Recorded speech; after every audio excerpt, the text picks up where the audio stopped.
Ciao, c'est Fima. Aujourd'hui, je vais vous faire une vidéo sur la Macédoine du Nord. Certains connaissent plus ce pays avec le nom Macédoine, puisque c'est un nom assez récent, Macédoine du Nord.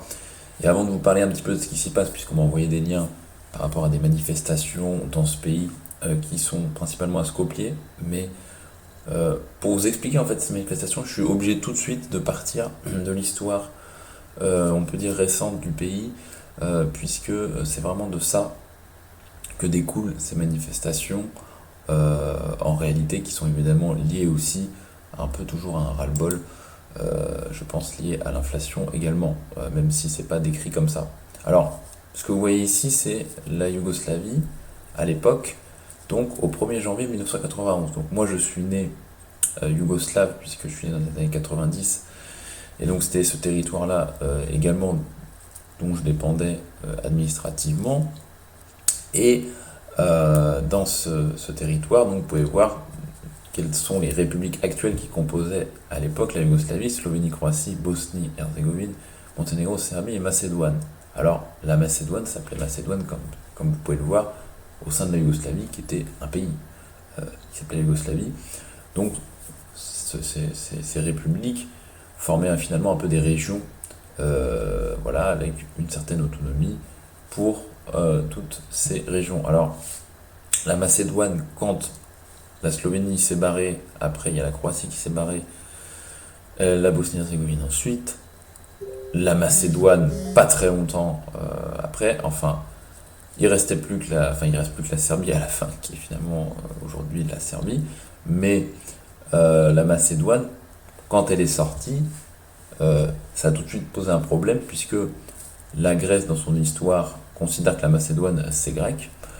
La Bulgarie considère que c'est la Bulgarie. Et puis, même l'Albanie considère à la limite que, puisque on voit que la langue albanaise est une langue reconnue officiellement en Macédoine, et bien même l'Albanie, en tout cas une partie des Albanais, sont pour une Macédoine albanaise. Donc, et bien sûr les Serbes également. Donc ce pays appartient à tout le monde et à personne en même temps. C'est assez difficile pour son côté administratif, puisque le nom Macédoine fait partie, par exemple, juste si le pays s'appelait Macédoine, il n'a jamais pu s'appeler Macédoine comme ça, comme vous le voyez sur la carte, puisque la Grèce a dit si vous appelez Macédoine, ça va être à nous, puisqu'en fait en Grèce il y a une région qui s'appelle la Macédoine, et donc évidemment c'est une région qui est particulièrement proche du pays Macédoine. Donc bon, tout ça pour dire que c'est un pays qui a une identité un petit peu compliquée à gérer, et ça donne des choses un petit peu aussi assez, on va dire, originales quant au nom du pays, puisque le nom du pays ensuite, c'était ça. Pendant des années, après l'effondrement de la Yougoslavie, c'était l'ex-république yougoslave de Macédoine. Même quand la Yougoslavie, soi-disant, n'existait plus, eh bien, en tout cas, dans toutes les compétitions sportives ou toutes les appellations administratives, c'était obligatoire de mettre l'ex-république yougoslave de Macédoine. S'il n'y avait pas marqué ex-république yougoslave de Macédoine, la Grèce tout de suite s'enflamme, la Bulgarie s'enflamme, et c'est tout de suite le bordel. Donc, malheureusement, pour rentrer en Union Européenne, ou heureusement, je ne sais pas dans quel sens je pourrais le dire, mais ce nom de ex-république yougoslave ne peut pas tout simplement se conserver, d'autant plus que l'élite macédonienne qui a souhaité faire entrer la Macédoine dans l'OTAN, déjà pour entrer dans l'OTAN, il fallait changer de nom.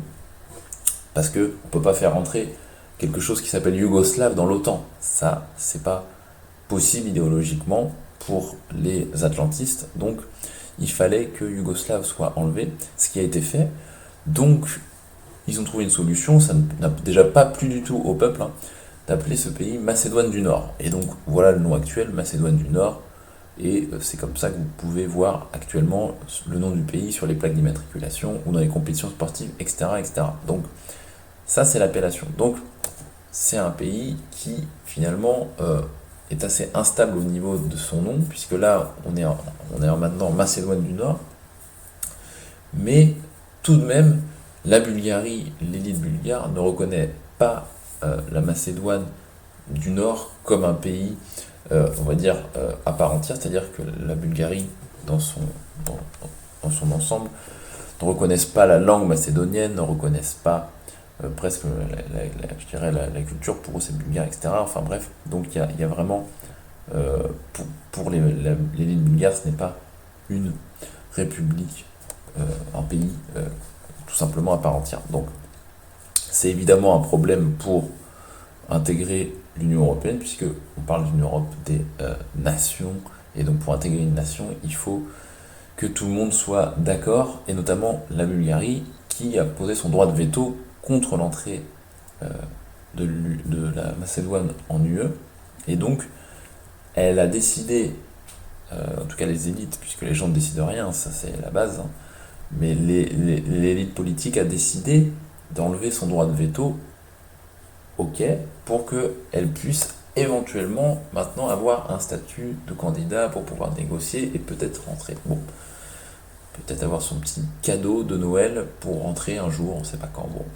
Alors, cette élite bulgare a fait ça, enlevé son droit de veto, mais dans une condition assez particulière, puisque c'est la France, hein, l'élite politique française, qui a poussé ça, qui a poussé la Bulgarie à enlever son droit de veto, et suite à la recommandation donc, française, la Bulgarie donc enlève son droit de veto, mais n'a pas souhaité reconnaître la langue macédonienne comme une langue. Donc en fait, ils ont reconnu, ils ont enlevé leur droit de veto, mais en disant, en fait, la Macédoine, ça n'existe pas non plus, enfin le peuple, etc. Donc ça a mis évidemment les gens en rogne, et c'est pour ça que vous voyez donc ces actes énervés, hein, dans la capitale, puisque les gens disent que voilà, c'est du foutage de gueule, vous êtes en parlant d'élite politique macédonienne, vous êtes des vendus, vous êtes incapables de protéger notre identité, et puis donc tout ça pour rentrer en UE, etc. Donc ils sont très énervés, les gens, comme vous pouvez le voir. Et puis bon, il y en a qui jettent des trucs à visage découvert et à visage masqué, donc il y a peut-être un petit peu d'antifa là-dedans. Ils arrivent généralement à se glisser dans ces trucs-là, mais il n'y a pas que ça. Donc, en l'occurrence, voilà la raison des manifestations en Macédoine, parce que tout simplement, c'est lié un petit peu à l'entrée dans l'UE, et je pense que c'est aussi lié à une situation économique pour le peuple qui est assez compliquée avec l'inflation. Donc voilà un petit peu l'histoire des embrouilles actuelles. Mais c'est un pays qui a du mal à exister en tant que, voilà, dans le système, le grand théâtre mondial avec les pays, les nations. Tout ça est évidemment un petit peu compliqué pour la Macédoine. Et Mitterrand l'avait dit, hein, pour la Macédoine, ça sera compliqué. Et il l'avait dit avant de mourir, et il avait raison, et on le savait, hein, on le savait. C'est très difficile de créer ce pays qui est assez artificiel, en fait, qui n'a pas une histoire très longue derrière lui.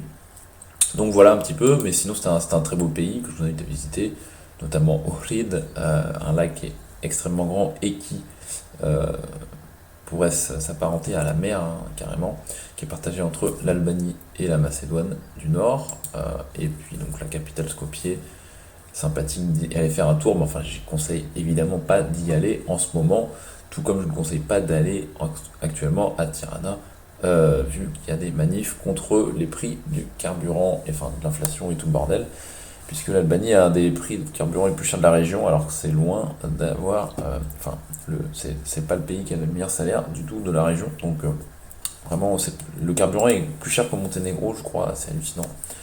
Alors que les salaires sont pas aussi élevés. Donc voilà, mais c'était pour parler de la Macédoine du Nord et que vous compreniez un petit peu voilà, que c'est un pays qui a finalement un destin assez difficile à défendre. Et évidemment, dans ce contexte-là, on voit que, évidemment, ça fait tout ça, les affaires de la Russie, on voit que la Russie en tant qu'empire, et n'oublions pas la Chine, cette puissance à l'Est, on voit qu'elle commence à finalement être prête pour récupérer un petit peu tout ça, puisque déjà au niveau économique, la Chine est déjà présente en Macédoine, et la Russie et la Chine en fait reviennent en force donc dans l'Europe de l'Est, alors que l'UE et les États-Unis s'y sont étendus très progressivement, mais assez rapidement quand même. On le voit avec l'UE, etc. Et finalement, on voit que ça cale partout et que c'est la fin, clairement, on le voit très clairement, la fin de l'UE dans son extension et la fin un petit peu de la domination des États-Unis. Et on voit ce basculement qui se fait, donc on l'a vu sur l'Ukraine où la Russie gagne clairement la guerre, et pas que la guerre au coup de feu, mais aussi la guerre administrative, économique, et également on voit que donc, dans les autres pays, donc, que ce soit l'Europe centrale, l'Europe du Sud-Est ou l'Europe de l'Est, on voit que bien il y a déjà des choses qui se passent, puisque la Hongrie étant en UE, n'appliquant pas de sanctions contre la Russie, on voit bien qu'il y a quelque chose qui se passe clairement en faveur de la Russie, malgré le niveau de soumission élevé pour l'UE et les États-Unis d'un certain nombre de pays. Mais l'UE, c'était pas toute l'Europe comme on peut le voir. Et on voit que même en Bulgarie, par exemple, qui est un pays en UE, économiquement, il y a une dépendance à la Russie qui est assez forte et les sanctions ne sont pas nécessairement appliquées, je pense, comme ça peut être dit officiellement. Enfin bref, tout ça pour vous montrer que les choses bougent et puis ils bougent plutôt du côté est, dans le sens de l'Eurasie. Donc c'est un petit peu ce qui se passe. Il faut être dans le sens de l'histoire, il faut être dans le bon timing, on va dire, comme toujours. Je vous laisse là-dessus et je vous dis à bientôt. Ciao, ciao.